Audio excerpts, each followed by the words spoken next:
अध्याय 1 विलयन 12वीं केमिस्ट्री का बोर्ड के लिए जो इम्पोर्टेंट क्वेश्चन है, तो उन क्वेश्चंस पर डिस्कशन करेंगे और इसमें ही संभावित प्रश्न हैं। अधिकतर प्रश्न इसी से पूछे जाएंगे, इसलिए आप इसे तैयार करें अच्छे से।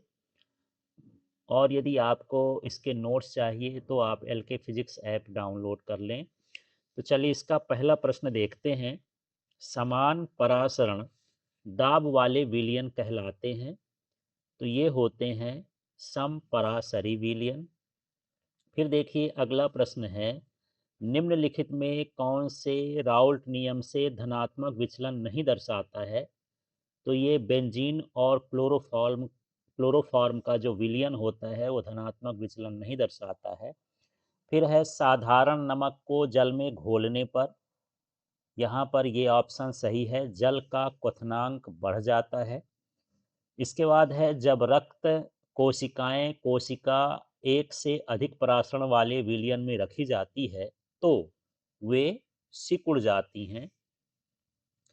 फिर है राउल्ट के नियमानुसार एक अवाष्पशील विलेय के विलयन के लिए सापेक्ष वाष्प दाब अवनमन बराबर होता है। ये विलेय के मोल प्रभाज के बराबर होता है या उसके समानुपाती कह सकते हैं। इसके बाद देखिए अगला प्रश्न है, निम्नलिखित में से कौन सा अणुसंख्यक गुणधर्म है? तो यहाँ पर ये परासरण दाब है, जितने दिए हैं उसमें ये अणुसंख्यक गुणधर्म है। फिर है मोलल विलयन में विलेय पदार्थ का एक मोल घुला होता है 1000 ग्राम विलायक में। ये मोललता की परिभाषा ही है, 1000 ग्राम विलायक में घुले मोलों की संख्या की सांद्रता को मोलन विलयन कहते हैं। इसके बाद यहाँ पर अणुसंख्यक गुणधर्म है, तो यहाँ पर भी ये क्या कहलाया? परासरण दाब। फिर देखिए अगला प्रश्न, किसी घोल के अणुसंख्यक गुण आधारित होते हैं? तो ये आधारित होते हैं विलेय के कणों की संख्या पर। फिर है शुद्ध जल की मोलरता का मान कितना होता है? तो ये 55.6, इसको याद रखना है, कई बार आता है। फिर है परासरण दाब ज्ञात करने का सूत्र लिखिए। तो ये पाई इक्वल टू होता है nRT/V, इस तरह से। अब अगले प्रश्न को देखते हैं, जो है रिक्त स्थानों की पूर्ति करिए। तो केवल हम उन्हीं प्रश्नों का भी देख रहे हैं जो इम्पॉर्टेंट है परीक्षा के लिए, बोर्ड परीक्षा के लिए इस वर्ष। तो यहाँ पर देखिए वाष्प दाब में आपेक्षिक अवनमन का व्यंजक खाली स्थान है, तो ये है P0A माइनस PA/P0A। फिर है 1000 ग्राम विलायक में विलेय के मोलों की संख्या खाली स्थान कहलाती है, तो इसे मोललता कहते हैं। फिर अर्ध पारगम्य झिल्ली से केवल खाली स्थान के अणु पार हो सकते हैं, तो यहाँ पर विलायक के अणु पार हो सकते हैं। फिर देखिए सोडा वाटर खाली स्थान एवं जल का विलयन है, तो ये कार्बन डाइऑक्साइड गैस और जल का विलयन है। फिर है 1 लीटर विलियन में उपस्थित विलेय के मोलों की संख्या, तो ये मोलरता कहलाता है 1 लीटर विलियन वाला। अब यहाँ पर देखते हैं, जोड़ी मिलाना है उचित संबंध से। देखिए सबसे पहले मोलरता की बात करते हैं, तो ये 1 लीटर विलियन होता है, इसमें उसमें मोलों की संख्या हमको देखना पड़ता है। तो इसका जो सही ऑप्शन है ये सी नंबर हो गया। इसके बाद है मोललता, ये 1 किलोग्राम विलायक में मोलों की संख्या होती है, तो ये हो गया ए नंबर। ये विलेय के मोलों की संख्या 1 किलोग्राम विलायक में। फिर है नॉर्मलता, तो ये जो नॉर्मलता है विलेय के ग्राम तुल्यांकों की संख्या बिलियन के लीटर में आयतन है। फिर गैस का द्रव में विलयन, तो गैस का द्रव में विलयन क्या कहलाएगा? ये कहलाता है सोडा वाटर। फिर है ठोस का गैस में विलयन, तो ठोस का गैस में विलयन जो है ये है कहलाया धुआं। फिर है समपरासरी विलयन में, तो समपरासरी विलयन में जो मोलर सांद्रण होता है वो समान होता है, तो समान मोलर सांद्रण। फिर सातवां है ये मोललता, तो इसमें हमको मोललता दे दिया है, तो जब किलोग्राम वाला होगा तो ये मोल प्रति किलोग्राम, और मोलरता है तो ये लीटर वाला है या आयतन वाला है तो मोल प्रति डेसीमीटर। इस तरह से यहाँ पर इनका जोड़ी मिलाना है। अब इसमें हम एक शब्द या एक वाक्य के प्रश्नों को देखते हैं, उनका उत्तर देना है एक शब्द या एक वाक्य में। तो इस प्रश्न को देखिए, किसी भी तनु विलयन के वे गुणधर्म जो विलयन में उपस्थित विलेय के संख्या पर निर्भर करते हैं क्या कहलाते हैं? तो ये कहलाते हैं अणुसंख्यक गुणधर्म। फिर अगला प्रश्न देखिए, एंटीफ्रिज यौगिक का एक उदाहरण दीजिए। तो ये होता है एथिलीन ग्लाइकॉल, इस तरह से है। फिर ये प्रदूषण व्यक्त करने की इकाई क्या होती है? पीपीएम, पार्ट्स पर मिलियन। अब देखिए 2 अंकों के प्रश्न जो इम्पोर्टेंट हैं। तो यहाँ प्रश्न है, जो इम्पोर्टेंट है उन्हीं को देखना है। अब यहाँ है NaOH के 4 ग्राम प्रति लीटर सांद्रता वाले विलयन की मोलरता ज्ञात कीजिए। तो मोलरता होती है विलेय, एक 1 लीटर विलयन में विलेय के मोलों की संख्या। तो मोलों की संख्या जब हम ज्ञात करते हैं तो ये लिए विलेय का भार और विलेय का ग्राम अणुभार, इस तरह से है। और होता है आयतन। तो आयतन तो पहले से लिखा है लीटर, तो इसलिए यहाँ पर हम सीधे लिखेंगे। जो विलेय के भार दिया है वो 4 है, और जो NaOH का अणुभार होता है तो हम इस तरह से निकाल लेंगे अणुभार। हाइड्रोजन का 1 होता है, ऑक्सीजन का 16 होता है और इसका 23 होता है। यदि हम सबको जोड़ दें तो कितना हो जाएगा? 40। इस तरह से अणुभार हो जाता है। और यदि हम भाग कर देंगे तो इसमें ये 4/10 आ जाएगा, और 10 को बटे का 10 हटाएंगे तो 0.1 मोल ग्राम प्रति लीटर इसका मान हो जाएगा। अब देखिए प्रश्न है, यदि NaOH की 2 ग्राम मात्रा 250 मिली विलियन में उपस्थित है तो विलियन की नार्मलता ज्ञात करिए। नार्मलता को देखते हैं तो यहाँ पर NaOH का जो तुल्यांकी द्रव्यमान है वो कितना होता है? 40 ग्राम। अभी हम बताए सोडियम का 23, ऑक्सीजन का 16, हाइड्रोजन का 1, तो कुल मिला के 40 ग्राम हो गया। अब इसके बाद विलेय का जो द्रव्यमान है वो कितना है? 2 ग्राम है। अब यहाँ पर हमको नार्मलता ज्ञात करना है, तो विलेय का द्रव्यमान और विलेय का जो तुल्यांकी द्रव्यमान है, यहाँ पर नार्मलता है तो तुल्यांकी द्रव्यमान लिख देंगे, नहीं साधारण द्रव्यमान लिख सकते हैं, अणुभार। अब यहाँ पर हमको जो आयतन दिया है ये मिली में दिया है, तो यहाँ पर 1000 और बटे बिलियन का आयतन ml में। तो यहाँ पर मान रख देंगे, विलेय का द्रव्यमान 2 हो गया, फिर यहाँ पर 1000 लिख देंगे। और इस तरह से जब हम लिखेंगे तो हल करने पर ये 0.2 न्यूटन हो जाएगा। इसको आपको हल करके देखना है। अगला प्रश्न देखिए, मोलरता व मोललता में अंतर स्पष्ट कीजिए। तो अंतर से ज़्यादा अच्छा होता है कि ये छोटे प्रश्न में भी आ जाता है। मोलरता पूछेगा तब भी बनेगा, मोललता पूछेगा तब भी बनेगा। तो आपको इस हिसाब से पढ़ना है, ये कैसे भी परीक्षा में या अंतर में आए, एक चीज़ आए तब भी आपसे बन जाए। तो मोलरता में विलयन के आयतन पर विचार करते हैं, मोललता में विलायक के द्रव्यमान पर विचार करते हैं। मोलरता किसी विलयन के 1 लीटर में घुले विलेय के पदार्थों की मोलों की संख्या होती है। मोललता विलयन में प्रति 1000 ग्राम विलायक में घुले विलेय पदार्थों के मोलों की संख्या होती है। इसमें सिर्फ इतना अंतर है कि यहाँ 1 लीटर लिखा है और यहाँ पर 1000 ग्राम है। मोलरता में विलायक के भार का कोई महत्व नहीं होता। मोललता में विलयन के आयतन का कोई महत्व नहीं होता। इसको कैपिटल एम से प्रदर्शित करते हैं, इसे स्मॉल एम से प्रदर्शित करते हैं। अब देखिए 2 नंबर ये में यदि पूछ दे कि राउल्ट का नियम क्या है, तो देखिए इसके नियमानुसार स्थिर ताप पर वाष्प दाब में आपेक्षिक अवनमन विलयन में उपस्थित विलेय के मोल प्रभाज के बराबर होता है। गणितीय रूप में देखिए जो लिखा है ये वाष्प दाब में आपेक्षिक अवनमन है, और ये जो है ये विलेय का मोल प्रभाज है, इसके बराबर होता है। यहाँ सूत्र भी लिख करके बता सकते हैं कि ये जो पी नॉट ए है शुद्ध विलायक का वाष्प दाब है, पी ए है तो विलयन में उपस्थित विलायक का वाष्प दाब है, और जो एक्स बी है ये विलेय का मोल प्रभाज है। अब देखिए जो प्रश्न 3 अंक के संभावित हैं उसको देखते हैं। ये प्रश्न है, क्वथनांक के उन्नयन तथा आणविक द्रव्यमान में संबंध स्थापित कीजिए। तो चलिए इसमें देखते हैं, इनमें संबंध है तो इसमें हम मान लेते हैं कि यहाँ जो बी का मतलब है ये विलेय के लिए होता है, जो ए का मतलब है ये विलायक के लिए होता है, डब्ल्यू का मतलब भार। तो ये हो जाएगा अवाष्पशील विलेय का भार। और यहाँ पर जो डब्ल्यू ए है ये ग्राम विलायक। अब ये जो डब्ल्यू ए है ये है विलायक में घुला, माने विलायक का ये द्रव्यमान है। विलेय का मोलर द्रव्यमान mb है। इस तरह से हमको लिखना है। यदि आप ये नहीं भी लिखेंगे तो ज़रूरी नहीं है, लास्ट में लिख सकते हैं। या आपको यहाँ से देखिए मोललता है, तो सबसे पहले जो मोललता का सूत्र होता है WA/MB इंटू 1000 अपॉन में WA होता है। अब किसी अवाष्पशील विलेय के लिए जो क्वथनांक का उन्नयन होता है, ये संबंध होता है डेल्टा TB बराबर KBM।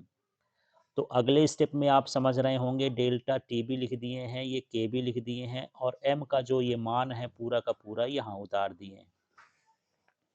यहाँ उतारने के बाद हमारा टारगेट है MB को निकालना। ये MB को, MB का पक्षांतर इधर कर देंगे और सारा कुछ इधर लिख देंगे। इस तरह से ये जो है, ये हुआ मोलर द्रव्यमान विलेय का, और यहाँ पर जो है क्वथनांक का उन्नयन है। इस तरह से इसमें संबंध बता सकते हैं। या फिर अलग से आ जाता है कि क्वथनांक के उन्नयन की सहायता से विलेय के आणविक द्रव्यमान के लिए सूत्र स्थापित करिए, तब भी यही करना है। अब यहाँ अगला प्रश्न है परासरण दाब क्या है, और इसके साथ दूसरा प्रश्न है यूरिया के 1 लीटर विलियन में 6 ग्राम यूरिया घुला है। 300 केल्विन पर यूरिया के उस विलियन का परासरण दाब ज्ञात कीजिए। आर का मान 0.0821 लीटर प्रति एटमॉस्फेरिक प्रति मोल है। यूरिया का जो अणुभार है वो 60 है। तो चलिए इन दोनों प्रश्नों को देखते हैं। तो सबसे पहले परासरण दाब समझते हैं। परासरण क्रिया को रोकने के लिए विलयन पर लगाया गया बाह्य दाब विलयन का परासरण दाब कहलाता है। इसे पाई से दर्शाते हैं। तो इस तरह से ये परासरण दाब की परिभाषा है। इसके बाद इसका बी नंबर देखते हैं जो सवाल है। तो सबसे पहले यहाँ विलेय का द्रव्यमान है या भार है, तो इसको WB लिखते हैं, और ये कितना मान दिया है 6 ग्राम।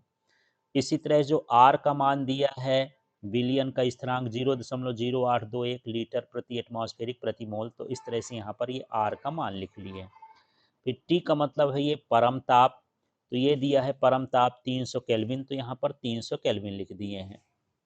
फिर विलेय का आणविक द्रव्यमान दिया है ये 60, तो आणविक द्रव्यमान को m से लिखते हैं, विलेय का है तो b लगा दिए, MB विलेय का आणविक द्रव्यमान ये 60 ग्राम हो गया। और जो इसका आयतन दिया है 1 लीटर दिया है। तो इस तरह से यहाँ पर जो मान दिया है सबसे पहले हम इनको नोट कर लेंगे। ये है 1 लीटर विलियन, तो 1 लीटर विलियन का मतलब उसमें आयतन है। अब जो सूत्र होता है पाई का, ये होता है WB/MB/RT/V, ये सूत्र होता है। वैसे जनरली ये सूत्र होता है CRT लिख देते हैं। तो पाई का मतलब, C का मतलब N/V होता है, RT N माने मोलों की संख्या है, तो N को लिख देते हैं ये WB/RT, और ये हो जाएगा MB, और अपॉन में भी तो है, ये N का मान होता है। इस तरह से ये सूत्र बनता है। अब इसमें मान रखेंगे तो WB का मान यहाँ देख रहे हैं 6 ग्राम दिया है, तो 6 ग्राम लिख दिए। आर का मान ये है तो आर का मान भी लिख देना है। फिर यहाँ टी का मान है तो टी का मान, फिर यहाँ MB का मान ये 60 है तो 60 लिख दिए, और यहाँ V का मान 1 लीटर है तो 1 लीटर लिख दिए। अब ये सिंपल सा है, यहाँ पर ये शून्य से काट देंगे, ये 6 से इसको 6 पंचे 30, 5 छक्का 30, और फिर 30 का गुणा इसमें पूरा कर देंगे, तो सिंपल सा है 2.463 वायुमंडलीय दाब जो है इसका मान आ जाएगा। अब यहाँ अगला प्रश्न है आदर्श विलयन एवं अनादर्श विलयन में 3 अंतर लिखिए। तो देखिए, आदर्श विलयन ताप एवं दाब की संपूर्ण परास में राउल्ट नियम का पालन करते हैं। ये ताप एवं दाब की संपूर्ण परास में राउल्ट नियम का पालन नहीं करते, अनादर्श विलयन कहला गया। एंथैल्पी परिवर्तन का मान शून्य होता है, एंथैल्पी परिवर्तन का मान शून्य नहीं होता है। आयतन परिवर्तन का मान शून्य होता है, आयतन परिवर्तन का मान शून्य नहीं होता है। अब यहाँ 4 अंक वाले प्रश्नों को देखते हैं। धनात्मक विचलन वाले विलयन व ऋणात्मक विचलन वाले विलयन में अंतर लिखिए। तो चलिए इनको देखते हैं। इन विलयनों में आंशिक वाष्प दाब के मान राउल्ट नियम द्वारा परिकलित मानों से अधिक होते हैं, और अपने आप जो इसमें लिखे हो उसी का इसमें क्या हो जाएगा, कम हो जाएगा। इसमें जो एंथैल्पी परिवर्तन का मान होता है धनात्मक होता है, एंथैल्पी परिवर्तन ऋणात्मक होता है। शब्दों में भी लिख देना है, ये सूत्र भी लिख देना है। इसमें जो आयतन परिवर्तन होता है धनात्मक होता है, इसमें आयतन परिवर्तन ऋणात्मक होता है। ये निम्न क्वाथी एजियोट्रॉप्स बनाते हैं, ये उच्च क्वाथी एजियोट्रॉप्स बनाते हैं। विलेय विलायक अन्योन क्रिया का मान विलेय विलेय विलायक विलायक से कम होता है। यहाँ पर यही सारा कुछ लिखना है, यहाँ पर अधिक लिख देना है। धनात्मक विचलन के ये लिए देखिए, यहाँ पर ये एसीटोन है और कार्बन डाई सल्फाइड का जो विलयन है धनात्मक विचलन दर्शाता है, और ये क्लोरोफॉर्म का एसीटोन के साथ जो विलयन है वो ऋणात्मक विचलन को दर्शाता है। अब देखिए इस प्रश्न को देखते हैं। चौथा प्रश्न है, परासरण दाब मापन की बर्कले एवं हार्टले विधि का संक्षिप्त वर्णन करिए। तो इसको देख लीजिए, इस तरह से आपको चित्र बनाना है। इसमें थोड़ा बिंदी बिंदी करके विलियन को भर सकते हैं, नहीं सिंपल सा चित्र बनाइए। यहाँ पर ये दर्शाया है अर्धपारगम्य झिल्ली है, ये टोंटीदार कीप है, यहाँ पर विलियन भरा है, यहाँ पर शुद्ध जल भरा है, ये दाब मापक है, और यहाँ पर पिस्टन लगा है जिसमें हम दाब लगाना चाहते हैं परासरण क्रिया को रोकने के लिए। तो चलिए, जैसा चित्र है उस तरह से हमको इसमें वर्णन करना है। इसमें दो सकेंद्रीय नलियाँ होती हैं, एक नली ये अंदर लगी है, ये बाहर लगी है, जिनमें भीतरी नली सरंध्र होती है। तो ये जो भीतरी नली है ये सरंध्र है, या कह सकते हो अर्धपारगम्य झिल्ली से बनी होती है, जो कॉपर फेरोसाइनाइड की अर्धपारगम्य झिल्ली से बनाई जाती है। इसके एक सिरे पर केशिका नली, ये एक सिरे पर जो इधर लगा है ये केशिका नली है, तथा दूसरे सिरे पर टोंटीदार कीप लगाते हैं, तो यहाँ पर ये टोंटीदार कीप हो जाएगा।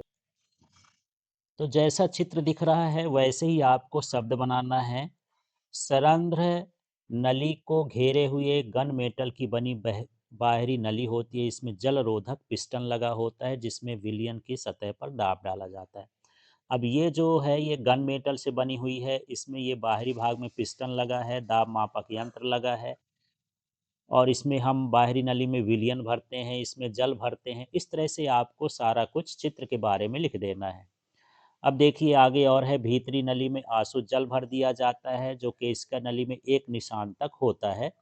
बाहरी नली में वह विलयन भरते हैं जिसका परासरण दाब ज्ञात करना होता है। परासरण के कारण भीतरी नली से झिल्ली द्वारा जल का प्रवाह विलयन की ओर होता है और केशिका नली में जल का स्तर नीचे आने लगता है।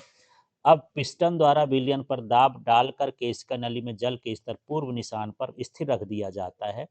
स्थायी स्थिति आने पर पिस्टन द्वारा जो दाब लगाया जाता है वह विलयन का परासरण दाब होता है। तो आप चित्र देखेंगे, चित्र के बारे में लिख देंगे तो ये आसानी से सारा कुछ बन जाएगा। अब यहाँ पर इस विधि से लाभ क्या है?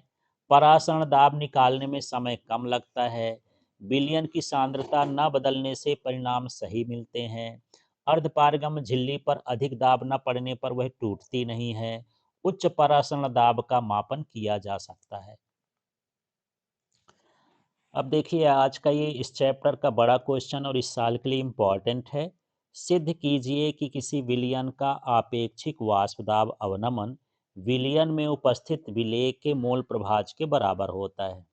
अब इस प्रश्न में राउल्ट का नियम नहीं लिखा है, पर ये राउल्ट के नियम का ही काम करना है। अथवा का प्रश्न देखिए नाम देकर बता सकता है, इसका प्रश्न पूछ सकता है। राउल्ट का नियम क्या है, इसका गणितीय स्वरूप स्पष्ट कीजिए। तो इसका व्यंजक हमको निकालना है। तो पहले तो प्रश्न समझना है कि ये दो तरीके से पूछता है, एक राउल्ट के नियम से या राउल्ट के नियम के कथन से। तो यहाँ पर देखिए राउल्ट का नियम ये अवाष्पशील विलेय के लिए है। जब किसी वाष्पशील द्रव में कोई अवाष्पशील विलेय मिला दिया जाए तो विलायक का वाष्प दाब कम हो जाता है। विलयन में उपस्थित विलायक का वाष्प दाब विलयन में विलायक के मोल प्रभाज के समानुपाती होता है। यही राउल्ट का नियम है। अब देखिए यहाँ पर हमको व्यंजक निकालना है। तो जो इसका कथन है उसके अनुसार देखिए, चूंकि विलयन में उपस्थित विलेय अवाष्पशील है, अतः विलयन का वाष्प दाब P, विलायक विलयन में विलायक का वाष्प दाब हम Pa कर लेते हैं, बराबर होगा। तो देखिए यहाँ पर ये P जो है विलयन का वाष्प दाब है, लेकिन ये विलायक के वाष्प दाब के बराबर है। तो इसको आप लिख सकते हो इस तरह से, Pa समानुपाती XA। यदि यहाँ ये नहीं भी लिखेंगे तो ज़रूरी नहीं है। जहाँ पर XA क्या है, विलायक का मोल प्रभाज है। तो अगले स्टेप में ये इसको मैं छोड़ देता हूँ, इसको आप ना लिखना, आप सीधे ये लिख लो तो ज़्यादा सही है, पी ए समानुपाती एक्स ए। इसके बाद समानुपाती का चिन्ह हटाएंगे तो के एक्स ए आ जाएगा। इसको लगा के देखना है आपको, ये राउल्ट के नियम से इस तरह से हम लिखेंगे। अब शुद्ध विलायक के लिए जो एक्स ए का मान कितना है वो 1 है, तो यहाँ पर इस तरह से हम लिख देंगे कि ये जब 1 है तो ये पी ए बराबर क्या हो जाएगा, पी नॉट ए, यहाँ बराबर लगा देना। जो पी ए का मान है वो क्या हो जाएगा, पी नॉट ए। तो इस तरह से यहाँ पर जो के का मान है उसकी जगह हम क्या लिख देंगे, पी नॉट ए लिख देंगे। यदि इस सूत्र में हम एक्स की जगह 1 लिखेंगे और पी ए की जगह पी नॉट ए लिखेंगे तो के का मान कितना हो जाएगा, पी नॉट ए के।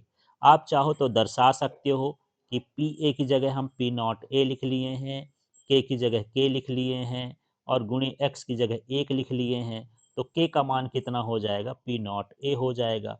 इस तरह से इस सूत्र में हम पूरा लिखे पी ए लिख दिए, के की जगह पर हम पी नॉट ए लिख दिए और यहाँ पर एक्स ए है तो एक्स ए लिख दिए हैं।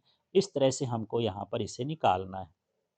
अब बात करते हैं विलयन का जो मोल प्रभाज होता है वो विलेय और विलायक के मोल प्रभाज का योग कर दें तो 1 के बराबर होता है। माने एक्स ए प्लस एक्स बी बराबर 1 होता है। यहाँ एक्स ए का मान निकालेंगे तो यहाँ पर एक्स बी का पक्षांतर कर देंगे तो 1 माइनस एक्स बी आ गया। अब ये जो हमारा ऊपर वाला सूत्र है इसमें मान रखेंगे तो ये पी ए की जगह पी ए लिख दिए, पी नॉट ए की जगह पी नॉट ए लिख दिए और यहाँ पर ये जो एक्स ए लिखा था, एक्स ए का मान 1 माइनस एक्स बी है तो ये लिख दिए 1 माइनस एक्स बी। इसको आप निश्चित ही लगा के देख लेंगे एक बार अच्छे से, बार बार हम रिपीट कर रहे हैं। अब इसका हम अंदर गुणा करेंगे तो 1 के साथ गुणा होगा तो पी नॉट ए और इसका साथ एक्स के साथ होगा तो P not A X B हो जाएगा। अब यहाँ पर हम एक काम करते हैं, इसका पक्षांतर कर लेते हैं इस साइड, तो P not A X B और ये पी ए का पक्षांतर उधर P not A minus P A हो गया। अब हम एक्स बी निकालेंगे तो इस तरह से एक्स बी बराबर P not A minus P ए बटे पी नॉट ए हो गया। तो इसका मतलब है ये जो है वाष्पदाब का अपेक्षिक अवनमन है और ये मोल प्रभाज है विलेय का। तो वाष्पदाब का अपेक्षिक अवनमन मोल प्रभाज के बराबर होता है, यही हमको सिद्ध करना था। अब देखिए प्रश्न है, हिमांक में अवनमन क्या है, इसका विलेय के आणविक द्रव्यमान के साथ संबंध स्थापित करिए या इसकी सहायता से विलेय का आणविक द्रव्यमान ज्ञात करिए। तो चलिए इसको भी देखते हैं। किसी विलायक में अवाष्पशील विलेय को मिलाने पर प्राप्त विलयन के हिमांक में विलायक से कम होता है, इसे हिमांक का अवनमन कहते हैं। तो यहाँ पर देखते हैं कि किसी अवाष्पशील विलेय का जो विलयन के लिए है उसमें जो हिमांक का अवनमन है वो डेल्टा टी एफ बराबर के एफ अपॉन के एफ इंटू एम होता है। अब यहाँ पर इसको विलयन की मोललता देख लेते हैं तो ये होता है विलेय के मोलों की संख्या बटे विलायक का द्रव्यमान और 1000। तो विलेय के मोलों की संख्या को हम लिखते हैं W बटे एम बी, माने यहाँ पर भार बटे अणुभार होता है मोलों की संख्या और 1000 है विलायक का द्रव्यमान W, ये हो गया। अब एस एम बी को इस तरह से लिख देंगे। अब जो ये सूत्र आया है इस सूत्र में रखना है। देखिए आप, डेल्टा टी एफ के एफ एम का मान है, इसकी जगह एम का जो ये मान आया है यहाँ पर हम रख देंगे तो हमारे पास इस तरह का सूत्र आ जाएगा। ये पूरा का पूरा एम का मान है, ये जो आया है इसको यहाँ पर रख देंगे। इसके बाद इस एम बी का इधर पक्षांतर और डेल्टा टी एफ का इधर पक्षांतर कर देंगे तो इस तरह से हमको जो ये मिला है ये हो गया विलेय का आणविक द्रव्यमान। तो इस सूत्र से विलेय का आणविक द्रव्यमान ज्ञात कर लेंगे। अब इसका क्वेश्चन देखिए, हेनरी का नियम है, ये 2 नंबर 3 नंबर 4 नंबर हर फॉर्मेट में आ जाता है। तो चलिए देखते हैं। यदि 2 नंबर में आए तो सीधे हेनरी का नियम भर आता है, अनुप्रयोग आ गया तो केवल हेडिंग हेडिंग लिखना है, लेकिन बड़े नंबर में आए तो हेडिंग की डिटेल भी करना है। तो देखिए हेनरी का नियम क्या है, स्थिर ताप पर किसी विलायक के निश्चित आयतन में विलेय गैस का द्रव्यमान गैस के दाब के समानुपाती होता है। तो यहाँ पर m समानुपाती p लिखना है। फिर यदि समानुपाती का चिन्ह हटेगा तो k हो जाएगा, जहाँ k क्या है, स्थिरांक है। इस तरह से हमको हेनरी का नियम लिखना है। अब इसके अनुप्रयोग को समझते हैं। तो देखिए सबसे पहले कार्बोनिकृत पेय पदार्थों में जैसे मृदु पेय होते हैं, सॉफ्ट ड्रिंक जिसको बोलते हो, सोडा वाटर है, बियर है, जैसे कार्बोनिकृत पेय पदार्थ हैं, को बनाते समय CO2 की विलेयता बढ़ाने के लिए उच्च दाब का उपयोग किया जाता है। तो इसके अंदर गैस को हम घोलते हैं, तो जैसे जैसे घोलते हैं वैसे वैसे उसका दाब बढ़ाना पड़ता है। जितना दाब बढ़ाएंगे उतनी गैस की मात्रा उसमें घुलती जाती है। अब देखिए, रक्त में घुली गैसों का विनिमय होता है, तो ये भी हेनरी नियम से होता है। श्वास के द्वारा अंदर ली गई वायु में O2 का आंशिक दाब उच्च होता है। फेफड़ों में पहुंचकर यह हीमोग्लोबिन से संयुक्त होकर ऑक्सी हीमोग्लोबिन बनाती है। ऊतकों में ऑक्सीजन का आंशिक दाब तुलनात्मक रूप से कम होता है। अतः ऑक्सी हीमोग्लोबिन से ऑक्सीजन मुक्त होकर कोशिका में सक्रियण के लिए उपलब्ध हो जाती है। इस तरह से जैसे जैसे दाब बढ़ेगा वैसे वैसे इनकी घुलनशीलता भी बढ़ती जाती, कम होता है तो वहाँ से वो हट जाता है। अब तीसरा देखिए, गहरे समुद्र में गोताखोरों के लिए। तो गहरे समुद्र में जो गोताखोरी करते हैं, श्वसन के लिए संपीड़ित वायु का उपयोग करते हैं। संपीड़ित वायु में ऑक्सीजन के अतिरिक्त N2 भी होती है, जो सामान्य दाब पर रक्त में ज़्यादा विलेयशील नहीं होती है। किंतु उच्च दाब पर N2 रक्त में विलेयता बढ़ जाती है एवं N2 रक्त में घुल जाती है। रक्त में नाइट्रोजन की उच्च सांद्रता के हानिकारक प्रभाव एवं बैंड्स को रोकने के लिए गोताखोरों द्वारा प्रयुक्त टैंक में हीलियम द्वारा तनु किए गए वायु He11.7, N2 56.2%, O2 32.9% भरते हैं। तो इस तरह से यहाँ पर देख रहे हैं कि नाइट्रोजन तो नहीं घुलती है, लेकिन गहरे समुद्र में नाइट्रोजन को मिक्स करके उसके साथ ऑक्सीजन के साथ ले जाते हैं तो नाइट्रोजन भी घुलती है, जो हमारे शरीर में जकड़न पैदा करते हैं। बेंड्स का मतलब जकड़न पैदा करना। आगे देखिए, जैसा जितने नंबर का आएगा उसके हिसाब से आपको इनके अनुप्रयोग लिखना है। पर्वतारोहियों में देखते हैं, बहुत ऊंचाई पर O2 का आंशिक दाब सतह की तुलना में अत्यंत कम होता है। परिणाम स्वरूप श्वसन द्वारा उनके रक्त एवं कोशिकाओं में उपस्थित ऑक्सीजन का सांद्रण निम्न हो जाता है। रक्त में ऑक्सीजन की कमी पर्वतारोहियों को कमजोर बना देती है एवं ठीक ठाक सोचने समझने में असमर्थ हो जाते हैं। इसे एनाक्सिया भी कहा जाता है। इसके बाद देखिए, जलीय जीवन में वायु में उपस्थित ऑक्सीजन जल में विलेयता के कारण ही नदी, समुद्र एवं झीलों में जलीय जीव जंतु अपना जीवन संभव कर पाते हैं। तो ये सभी हेनरी के नियम के अनुप्रयोग हैं। अब यहाँ एक प्रश्न है, निम्न को परिभाषित करिए। तो हमको मोल प्रभाज बताना है, मोललता बताना है, मोलरता बताना है और द्रव्यमान प्रतिशत बताना है। ये चार चीज़ें हम बता रहे हैं, लेकिन परीक्षा में ये एक एक दो दो अंक में भी अलग से पूछे जाते हैं। तो सबसे पहले मोल प्रभाज की बात करते हैं। किसी विलयन में उपस्थित किसी अवयव, विलेय हो या विलायक हो, के मोलों की संख्या तथा विलयन में उपस्थित कुल मोलों की संख्या के अनुपात को मोल प्रभाज कहते हैं।